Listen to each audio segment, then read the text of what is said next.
इसी बीच बड़ी खबर का रुख करते हैं। ईरान पर अमेरिका ने एक बार फिर से अटैक कर दिया है। बड़ी खबर आ रही है, अमेरिका ने ईरान पर तीसरे दौर का हमला शुरू कर दिया। हॉर्मुज स्ट्रेट में ईरानी अटैक के बाद ये हमला किया गया है और अमेरिका ऐसे जवाबी कार्रवाई बता रहा है। अमेरिका ने तीसरे दौर का हमला किया है ये कहकर कि ईरान ने हॉर्मुज में अटैक क्यों किया। ईरान ने कंटेनर को निशाना बनाया, जिसके बाद अब ट्रंप की ओर से अटैक हो रहा है, अमेरिका की ओर से अटैक हो रहा है। खलीज फार्स बेमहारत व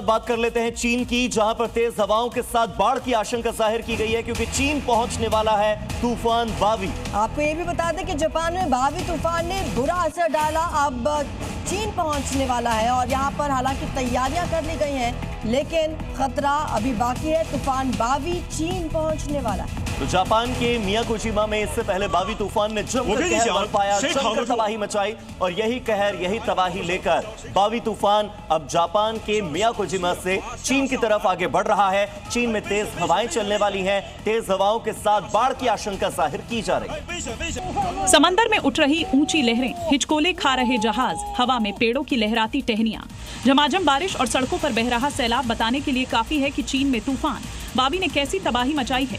जापान और ताइवान के बाद तूफान चीन के समुद्री तट से टकराया। हालांकि यहां राहत और बचाव के काम पहले ही शुरू कर दिए गए थे, जिसके कारण ज्यादा नुकसान नहीं हुआ। अब तूफान बावी अब धीरे धीरे कमजोर हो रहा है, लेकिन अभी भी चीन में करीब 1200 उड़ानों को एहतियात के तौर पर रद्द कर दिया गया है। लोगों को सुरक्षित रहने की सलाह दी गई है। इधर चीन में भारी बारिश की वजह से रिहायशी इलाकों में बाढ़ का पानी पहुंच गया है। इसके आगे इंसान बौना साबित हो रहा है और बाढ़ के पानी में इंसान तिनके की तरह बहते हुए नजर आ रहे हैं। ये उसी आफत की तस्वीरें हैं। देखिए कैसे सड़कों पर बारिश का पानी ऐसे बह रहा है जैसे नदी बह रही हो और इस बहाव के आगे इंसान एक तिनके की तरह बहता हुआ दिख रहा है। सड़कों पर निकले लोग बाइक समेत बह रहे हैं। वो बचने की कोशिश भी कर रहे हैं, लेकिन नाकाम साबित हो रहे हैं। सड़कों पर इतना पानी भर गया है कि इंसान करीब करीब डूब चुका है। लोग घरों में कैद हो चुके हैं। जो घर से बाहर निकल रहे हैं उनका अपनी मंजिल तक पहुंचना किसी जंग से कम नहीं लग रहा है। देखिए कैसे सड़कों पर खड़ी गाड़ियां पानी में बहती हुई नजर आ रही हैं और फिलहाल इस बारिश से राहत मिलती नहीं दिख रही है।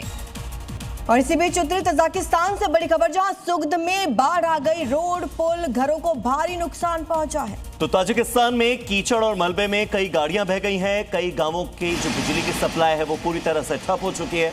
ये तस्वीरें हम आपको दिखा रहे हैं मिडिल एशिया के ताजिकिस्तान की, जहां पर बिजली सप्लाई ठप हो चुकी है। ताजिकिस्तान के सुगद में रोड, पुल, घर सभी को बहुत नुकसान पहुंचा है भारी बारिश के बाद।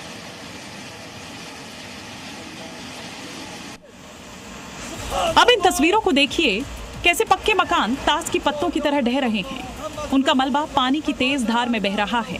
पानी में बह रही इन लकड़ियों को देखकर अंदाजा लगाया जा सकता है कि यहाँ कुदरत का कहर किस कदर बरपा है। देखिए पार्किंग में खड़ी गाड़ियाँ कैसे पानी में बह रही हैं। कई गाड़ियाँ पानी में डूब गई हैं, तो कई के ऊपर मलबा जम गया है। पानी और कीचड़ की धार इतनी तेज है कि उसके सामने जो आ रहा है उसे वो बहा ले जा रही है। ताजिकिस्तान के उत्तरी हिस्से में बीते कई दिनों से भारी बारिश हो रही है, जिसके बाद पहाड़ी इलाकों में इस तरह की स्थितियां आम हो गई हैं।